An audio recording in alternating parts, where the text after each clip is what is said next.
So today's question comes up all the time. I want to build a house. Where do I even start? Which is a great question.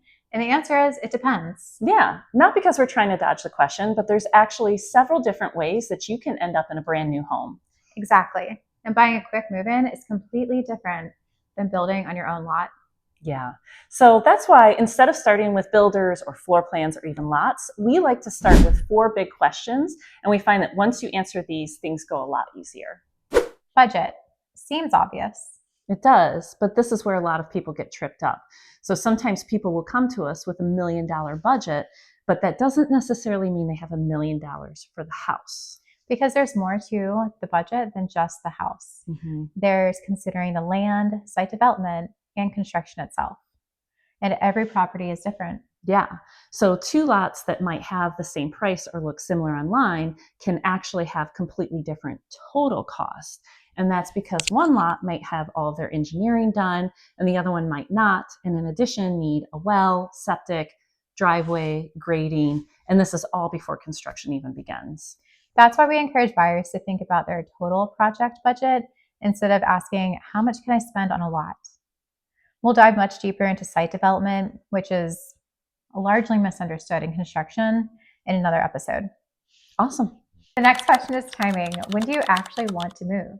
Yeah, this is a big one to consider. So if your timeline is the next 3 or 4 months, you're probably going to shop exclusively with quick move-ins or homes that are completed or nearly finished.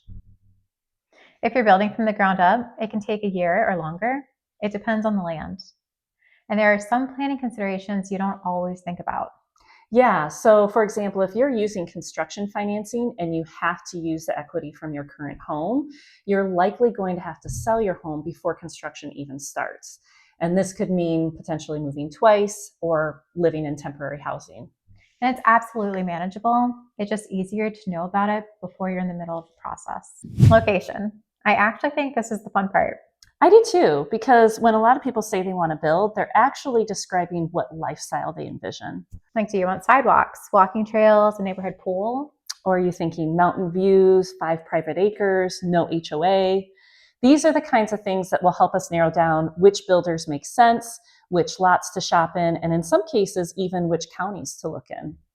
And remember, just because 2 lots are the same size does not mean they're the same value.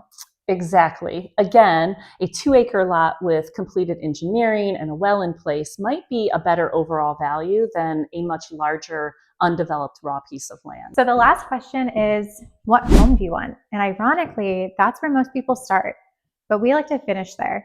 We want to know what size home, what features you want, if there's flexibility in spending, as well as if you want semi-custom, custom, or move-in ready. There's also the misconception about what it means to build a custom home. And a lot of people think custom means better, when custom really just means one of one.